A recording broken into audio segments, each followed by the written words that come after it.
শুভ সকাল বন্ধুরা, আমাদের সঙ্গে আজকে pain cure and rehab Raipara গুপ্তিপাড়ার যে ক্লিনিক, সেই ক্লিনিকে দুজন পেশেন্ট রয়েছে। একজন দীপঙ্কর হালদার এবং তার স্ত্রী বনি হালদার। দুজনেরই বয়স যথেষ্ট কম। ওনাদের রিসেন্টলি একটা ইনজুরি হয়েছে। কীভাবে ইনজুরিটা হয়েছিল আমি একটু ওনার স্ত্রীর কাছ থেকে জানবো। কী হয়েছিল আপনাদের? দাঁড়াও। আমরা দুজন ডাক্তার দেখাতে আসছিলাম, তা আমাদের রাস্তায় অ্যাক্সিডেন্ট হয়, দিয়ে তারপরে আমরা হসপিটালে যাই। তা আমার হাত ভেঙে গেছিলো, আমার স্বামীরও হাতে খুব চোট লেগেছে, ব্যথা মানে খুব ব্যথায় আমরা করতে পারছিলাম না। তা অপারেশন করা হয়েছে ডাক্তার দেখিয়ে। তা এখন এখন অনেকটা ভালো আছি এখানে, মানে ডাক্তার দেখিয়ে অপারেশন করার পর তারপর তোমরা ফিজিওথেরাপি হ্যাঁ করতে আসো। ফিজিওথেরাপি করতে আসি। এখন আমরা 10 দিনে অনেকই ভালো আছি, অনেক। ওনারা দুজনেই হসপিটালাইজড হন। এরপরে এক্সরেতে দেখা যায় যে ওনার স্ত্রীর ক্ষেত্রে, দীপঙ্কর হালদারের স্ত্রীর ক্ষেত্রে ওনার ক্যাপিচুলাম ফ্র্যাকচার হয়েছে এবং তার সঙ্গে এলবো ডিসলোকেশন, এবং দীপঙ্কর হালদারের রিস্টের ফ্র্যাকচার, ডিস্টাল রেডিয়াস ফ্র্যাকচার যাকে আমরা বলি, এবং তার সঙ্গে লিটল ফিঙ্গারের যে এক্সটেন্সার টেন্ডন, সেই টেন্ডনে ওনার ইনজিওর হয়, সেখান থেকে গ্যাংগ্রিনের দিকে চলে যায়, আস্তে আস্তে ইনফেকশনটা বড় রকম হয়ে যায়।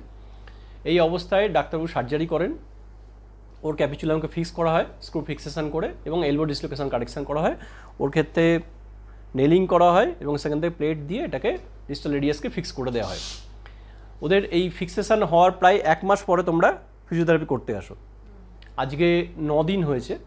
এর মধ্যে ওনার যে রেঞ্জ অফ মোশন ছিল, বনি হালদারের যে রেঞ্জ অফ মোশন ছিল এলবো ফ্লেক্সানে, সেটা আমরা ছবিতে দেখাবো আপনাদের। 90 ডিগ্রি বেশি ফ্লেক্স করতে উনি পাচ্ছিলেন না, এবং এক্সটেনশনও পুরোপুরি আসছিল না, এবং ফাংশনালি উনি খুব একটা অ্যাক্টিভ ছিলেন না। মানে এই হাতে কাজ করা, ডে টু ডে যে অ্যাক্টিভিটি আমরা যাকে বলি, এডিএল বলি, অ্যাক্টিভিটি অফ ডেলি লিভিং, সেগুলো উনি পুরোপুরি করতে পারছিলেন না। 9 দিন ফিজিওথেরাপির পর আস্তে আস্তে গ্র্যাজুয়ালি উনি ইমপ্রুভ করে, এবং আজকে প্রায় পুরোটা ফ্লেক্স করতে পেরেছেন, তাই তো? এলবো ফ্লেক্স করে উনি থামকে শোল্ডারে টাচ করতে পেরেছেন, যেটা আমরা আমাদের ফাংশনাল একটা গোল হিসাবে ধরি। মানে এইটা যদি আমরা অ্যাচিভ করতে পারি, তাহলে ফাংশনালি আমরা যে কোনো কাজ করতে পারবো। ভারী জিনিসও লিফট করছেন, সমস্ত কিছু করছেন কাজে।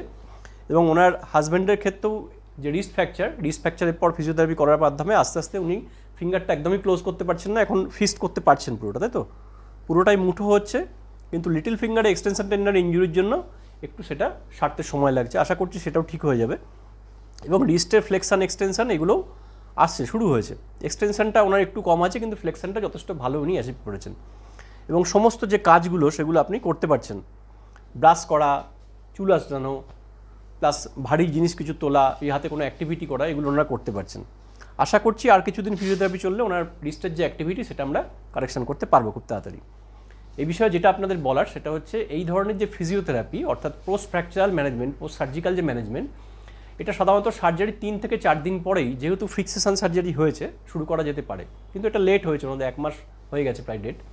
যাই হোক, তা সত্ত্বেও আমরা কারেকশন করতে পেরেছি। 9-10 দিন সময় লেগেছে ওনার ক্ষেত্রে কারেকশন করতে। কিন্তু যদি এটা সার্জারি 3 থেকে 4 দিন পরে করা যেতে পারে, তাহলে ম্যাক্সিমাম 2 থেকে 3টে সেশন আমাদের লাগে, যার মধ্যে আমরা পুরো এলবোর রেঞ্জ অফ মোশন কিন্তু অ্যাচিভ করতে পারতাম। লেট হলেও ভালো হয়েছে, পুরোপুরি অ্যাচিভ করা গেছে, এবং ওনাদের স্বাভাবিক জীবন ওরা ফিরে যাবেন, এটা আমাদের শুভেচ্ছা রইল, এবং স্বাভাবিক জীবন ওরা কাটাবেন। ধন্যবাদ, নমস্কার।